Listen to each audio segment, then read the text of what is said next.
Dans le module précédent, nous avons vu l'histoire de la conception aérolique à l'échelle d'un quartier ou d'une ville. Nous revoici maintenant à Paris, à la Soufflerie Eiffel, pour comprendre plus techniquement comment optimiser un plan masse urbain. La conception aérolique nécessite une réflexion complète et poussée allant de la caractérisation des vents sur un site donné jusqu'à l'architecture et sa gestion climatique. Dans une première partie, nous allons définir et comprendre comment on caractérise le vent sur un site donné, puis nous retrouverons Benoît Blanchard qui nous expliquera comment on optimise le fonctionnement aérolique d'un plan masse urbain.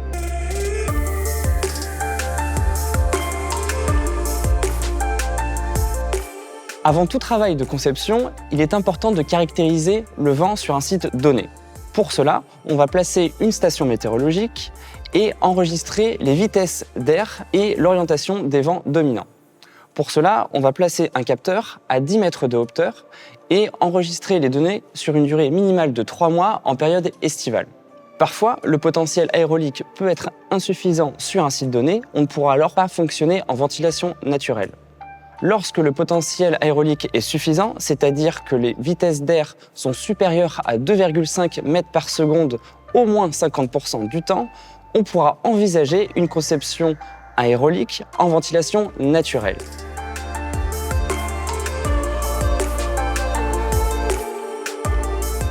Retrouvons maintenant Benoît Blanchard qui va nous expliquer plus en détail comment optimiser le fonctionnement aérolique d'un quartier ou d'une ville.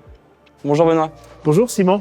Eh bien là, on est devant une maquette urbaine où tu vois qu'on a mis un certain nombre de bâtiments, qu'on a aussi reproduit la topographie du quartier qu'on veut étudier. Alors on va étudier quelquefois le bâtiment, mais on va aussi étudier un ensemble de bâtiments et leur interaction les uns par rapport aux autres. Alors évidemment, la conception bioclimatique d'un bâtiment, c'est son emplacement et là où il est. On va regarder un certain nombre de choses. Par exemple, les orientations du vent sur le site. C'est quelque chose d'absolument essentiel. Comment tu orientes ton bâtiment pour avoir le maximum de potentiel.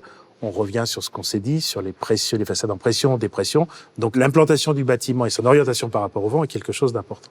Mais quelque chose qu'il faut regarder évidemment sur ce type de maquette, c'est l'interaction des bâtiments les uns par rapport aux autres. On a quelque chose qui est important, c'est l'effet de sillage. C'est-à-dire que quand tu es en aval d'un bâtiment, tu as une zone turbulente qui est dans laquelle tu ne peux pas concevoir un bâtiment en ventilation naturelle. Si tu es à moins de 3 fois la hauteur du bâtiment amont, tu ne peux pas développer de ventilation naturelle sur le bâtiment qui est en aval.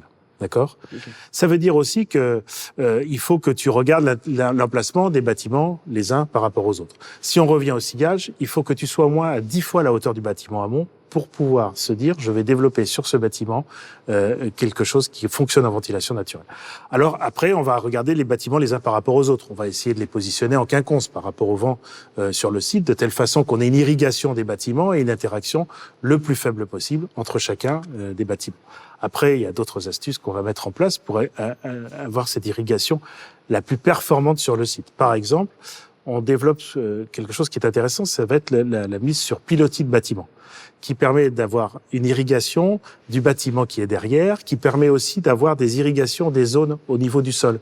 Quelque chose qui est important puisque le confort, il se situe pas uniquement dans le bâtiment, mais il se situe aussi dans les extérieurs. Souvent, de mettre le pilotis, ça veut dire qu'on peut, par exemple, garer les voitures dessous, et développer des espaces végétalisés autour du bâtiment. Et c'est là aussi où on aura les vitesses d'air qui seront peut-être plus faibles qu'en hauteur. Exactement. C'est la zone où, alors on a vu il y avait une rugosité du site, hein. Et la rugosité du site conditionne le vent que tu vas avoir sur le site. Plus tu es près du sol, plus la vitesse moyenne est faible. Donc il faut que tu essayes, toi, d'optimiser cette faible vitesse que tu as au niveau du sol. Évidemment, l'occupation de tout l'espace, c'est quelque chose d'important. Plus tu as quelque chose qui est urbanisé, plus tu as de bâtiments, plus tu as des difficultés à développer une ventilation importante. On sait que c'est plus compliqué de développer un bâtiment bioclimatique qui fonctionne très bien au cœur d'une ville, plutôt que complètement isolé dans la campagne. Donc on essaye de travailler sur l'implantation, on va essayer de travailler aussi sur l'épennage. Comment est-ce qu'on peut mettre des hauteurs de bâtiments différents les uns par rapport aux autres et permettre une irrigation des bâtiments qui sont en aval des bâtiments amont. Voilà. Merci Benoît.